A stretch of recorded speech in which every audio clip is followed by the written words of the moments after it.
Vamos a ver hoy la parodia de la Pascua. La amnistía que había sido acordada a Barrabás es también una parodia. Es la parodia de la Pascua. La Pascua, ¿qué es? Es la verdadera liberación que obró Dios por el pueblo elegido. Por Moisés, gracias a las maravillas del Éxodo, Dios había arrancado su pueblo inocente de las manos del faraón opresor. Pero esta liberación, del momento de Jesús, es de un malhechor que concede Pilatos para satisfacer a aquella multitud que no está fundada este indulto, digamos, por un arrepentimiento, ni tampoco por la conversión, por el retorno a Dios. No es más que una escapatoria, basada sobre una injusticia. Durante 3 veces, la inocencia de Jesús fue proclamada por Pilato. Se trata entonces de un falso perdón, porque el inocente es el castigado en lugar del culpable. Esta, dimisión del poder jurídico, esta claudicación, para decirlo de otra forma, del poder jurídico, no resuelve el problema de la violencia, ya que no es el inocente que es liberado, sino el malfactor, el malhechor. Reclamando la muerte del inocente en lugar de la del culpable, el pueblo, todo el pueblo, pervierte el sentido de la Pascua. Porque, insisto, la Pascua es ante todo liberación. Porque este pedido, manifiesto, es sobre Jesús, el que sea condenado, se cumple efectivamente. Él va en lugar de los pecadores. Perdón. Él, el Cordero inocente, sin mancha. Y por su resurrección, Él liberará a los culpables. Es decir, por un lado tenemos la parodia de la Pascua y por otro lado la Pascua verdadera que cumple Jesús. La liberación. La liberación del pecado, de la muerte, del demonio. Y en el camino de la cruz, esto está en el capítulo 23, versículos 26 al 56, tenemos ante todo la intercesión de Cristo por sus verdugos. Y este justamente es un pasaje propio de Lucas. Es el único que menciona esto. Como también, habíamos dicho, la sanación de la oreja del servidor. Este pasaje muestra no solamente la grandeza de alma de Jesús, sino también el hecho que no hay nada que escape a su amor todopoderoso. En los Hechos de los Apóstoles, Esteban imitará a Cristo en todo, hasta en su intercesión. Señor, no les imputes este pecado, no les tengas en cuenta este pecado. Y retomará también el grito final del Señor. Pero en este caso, Esteban se dirige a Cristo. Ahí dirige a él su plegaria. Señor Jesús, recibe mi espíritu. Esteban, y con Esteban, siguiendo a Esteban toda la iglesia, es consciente desde ese momento que toda oración pasa por el único verdadero justo. Por eso fijémonos, ¿no? Todas las oraciones.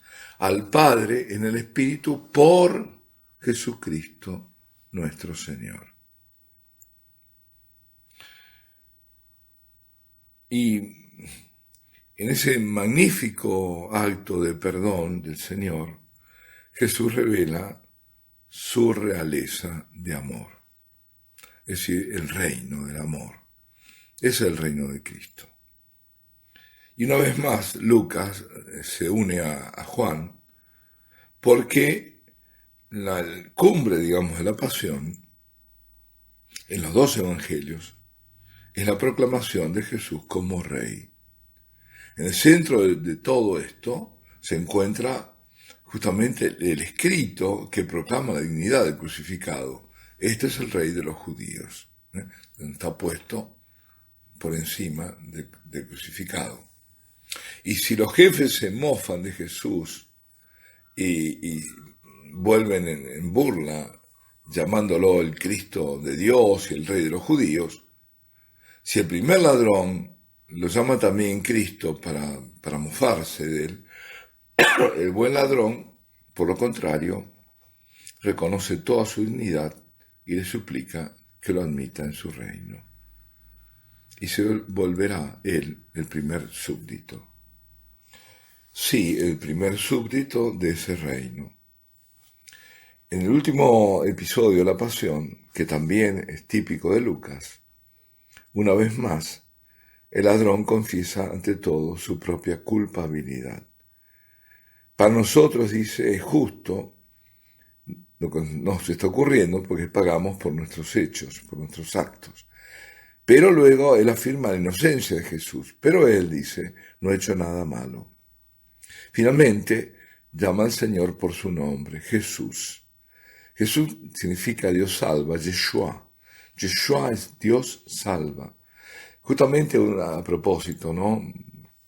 Nosotros decimos Hosana. Hosana es eso, es Hoshana, es sálvanos, sálvanos, Hoshana. A Dios se le pide salva. Y cuando pedimos Hoshana, ¿no? Que Dios salva en Jesucristo, en Yeshua.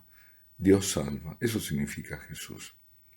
Y es el primero en invocar en todo el Evangelio, y esto no es por casualidad, así lo llama.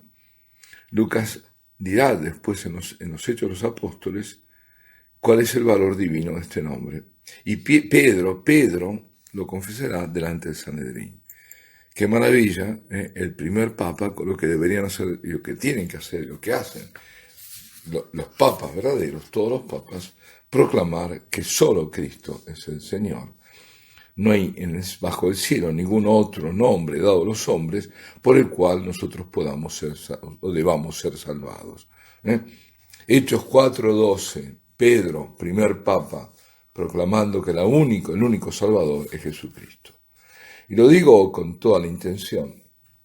Cuando uno se indigna leyendo documentos apóstatas donde dice que no podemos, o declaraciones, tener la pretensión de tener en la exclusividad de la verdad, o decir que hay otros caminos de salvación, o decir que Dios quiere a todas, ha querido Dios, voluntad de Dios ha sido en las distintas religiones. Pues volvemos a Lucas entonces. Bueno, y agregando, ahora estamos con el buen ladrón, acuérdate de mí cuando vengas en posesión de tu reino. Es decir, este condenado profesa su fe en la realeza mesiánica de Cristo y también en su poder más allá de la muerte. Proclama su certidumbre de la victoria final de Jesús. Considera que el inocente, condenado, tiene el poder de perdonar sus pecados y también él mismo, el Señor, le promete recibirlo en el paraíso. En tres palabras, Jesús abre las puertas de la esperanza cristiana a ese bandido. Hoy estarás conmigo en el paraíso. Es decir, no al final del mundo, sino inmediatamente, hoy, con Jesús, porque no hay otro cielo que aquel donde está el bien amado, donde está Jesús. Ahí está el paraíso. El paraíso, este Edén, cuya nostalgia persigue a todas las almas, es el jardín del Edén, donde Dios, dice según Génesis, ¿no?, se paseaba al caer de la tarde, en la brisa del caer de la tarde, Génesis 3:8, esa imagen poética y maravillosa de la proximidad de Dios. Y en el momento cuando Jesús da su vida, Él salva para la eternidad al pecador. Pero también no solo al pecador, sino a todos aquellos que seguirán el ejemplo del buen ladrón, les reabrirá la puerta del paraíso perdido. El último grito de Jesús al Padre, que también es propio de Lucas, confirma ese perfecto dominio de Jesús en su pasión. Padre, en tus manos entrego mi espíritu. Citando con esto el Salmo 31 y no el Salmo 22. El Salmo 22, ya que Dios mío, ¿por qué me has abandonado? Ese lo mencionan Mateo y Marcos, ¿eh? Pero Lucas evita, herir la susceptibilidad de los lectores que no conocen el Salmo, cómo termina el Salmo 22, que termina con la alegría de la resurrección. Por lo tanto, él termina la pasión, San Lucas, con una nota de esperanza y de paz. Jesús se abandona al Padre libremente, conscientemente, en un grito de amor. Y todos ven que el sol se oscurece y el condenado expira. El centurión confiesa que Jesús es un justo y la multitud que estaba ahí, que habían venido para ver un espectáculo, se van en silencio. Y José de Arimatea, le da a Jesús una tumba elegida, tallada en la roca y que no ha sido aún utilizada. Es justo el momento en que comienza la Pascua. Entonces, judíos y paganos y gentiles que se ven unidos para condenar a Jesús y a conducirlo a la muerte, ahora todos reconocen la injusticia delante del inocente, de la inocencia del justo crucificado. Con su muerte, como dirá San Pablo, el muro de separación que los dividía se derrumba, simbolizado justamente por el velo del templo que se desgarra. La división no pasa más entre judíos y paganos o gentiles, sino entre aquellos. La división está entre los que reconocen a Cristo y aquellos que lo rechazan. La parodia deja lugar a la realidad. La verdadera reconciliación se cumple entre Dios y los hombres, entre el pueblo elegido y todos los otros. Y las palabras escritas por encima del crucificado son para siempre. Sobre todos los crucifijos del mundo se pueden leer esas 4 letras, INRI, Iesus Nazarenus Rex Iudorum, Jesús de Nazaret, Rey de los judíos. En el Evangelio de Lucas, como también en el de Juan, todos atribuyen a Jesús ese título de rey.